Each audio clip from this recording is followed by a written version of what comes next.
Chancellor, Deputy Vice Chancellor Research, members of Senate, members of Executive, graduates, parents, partners, and friends of the university. First off, huge congratulations to our guests of honor, the people who brought us all here together today, the graduating class of 2019. I have no doubt that this journey has been filled with highs and lows, but what's most important is that you made it. You are here. Today, as you walk across this stage, you'll go from being a graduate to a graduate. For some, a first degree, for others, a third, but with each one, a new portal opens, one that will lead you on to your next impossibly rich and fantastic adventure. Standing here brings back floods of memories of my undergraduate graduation ceremony. I remember getting ready in the morning, walking in, waving at my mother as I came through the aisles, and also crossing the stage. It felt strange, but familiar. And if you slow down and pause for just a second, you'll realize that this is not the first time you've gone from something that feels familiar to plunging yourself into the unknown so you can follow a dream or a goal and become the best version of yourself. So as you feel those nerves, as you feel those question marks welling up inside your head, find solace in them. Embrace them like an old friend, and trust that with baby steps you can keep moving in the right direction, just as you always have. When I crossed the stage the first time, my biggest worry was how a girl from a small tropical island in the middle of the Indian Ocean with no culture of marine conservation and no marine biologists would achieve the ultimate dream of working in that field. But today, I stand before you an example of what's possible, with an unshakable dream, hard work, and persistence.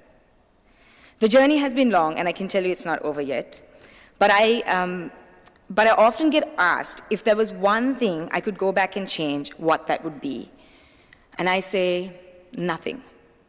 Because time only moves forward, and so should we. But mostly, if I changed any millisecond of my life, I would not be here, standing in front of all of you. And trust me when I say the privilege to be here today is all mine, and I wouldn't want to change it for the world. I still feel like I have a lot left to do to achieve my big, audacious dream of having everyone on the planet talk about the oceans at least once a day, gossiping about the oceans instead of celebrities. But on this journey, I've learned a few things, and I want to gift some of them to you. I have very little time to do it, so here we go. At 18, when I told people I was going to university to study marine biology, Sri Lankans would say, "What are you going to do with that degree?" Sri Lanka is a beautiful tropical island, but at the time I wanted to become a marine biologist, the job was practically unheard of. Others would say, "Can't you do something a little more useful?" By that they meant become a doctor, lawyer, engineer, or business person.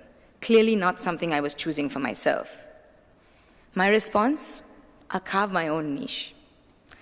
I'll be totally honest with all of you. Despite my bold retort, I had no idea how I was going to do that. But I wasn't about to doubt myself. What you need to remember is that this is your life. You own it, and you're the only person who will live it from the very start to the very end. Life is too short to waste time living for anyone else.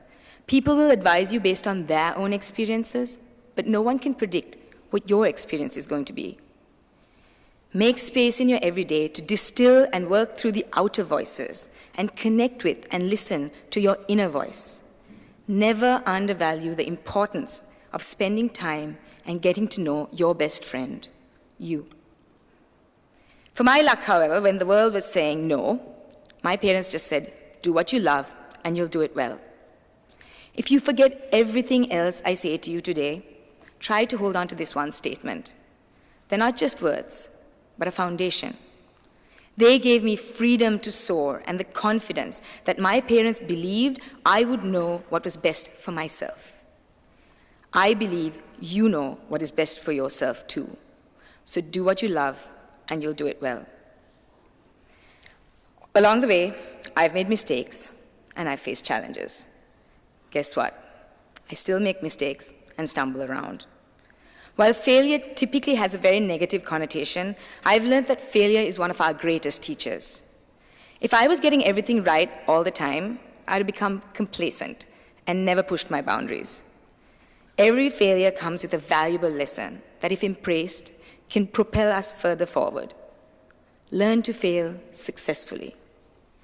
Similarly, welcome and embrace challenges. Think about them as speed bumps and not roadblocks, because they may slow you down, but they don't stop you from where you want to go.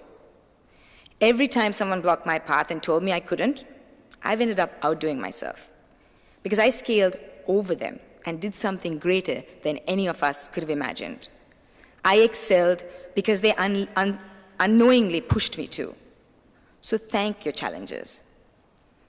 Today, people are obsessed with telling me how lucky I am to live this life of passion, doing things that I only love. And I like to remind them that luck is what you create by the choices you make every day.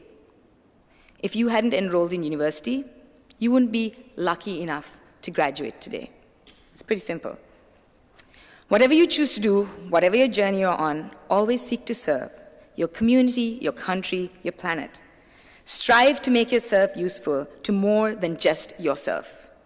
There is nothing more fulfilling than a life of purpose. I like to think that my superpowers, and on this journey of life, let people see you for who you are. I like to think that my superpowers are visibility and vulnerability, because the more people see me for who I am, the more they see themselves in me and realize I'm just like them in everything I do and hope to achieve. Being relatable is the key to empowering others.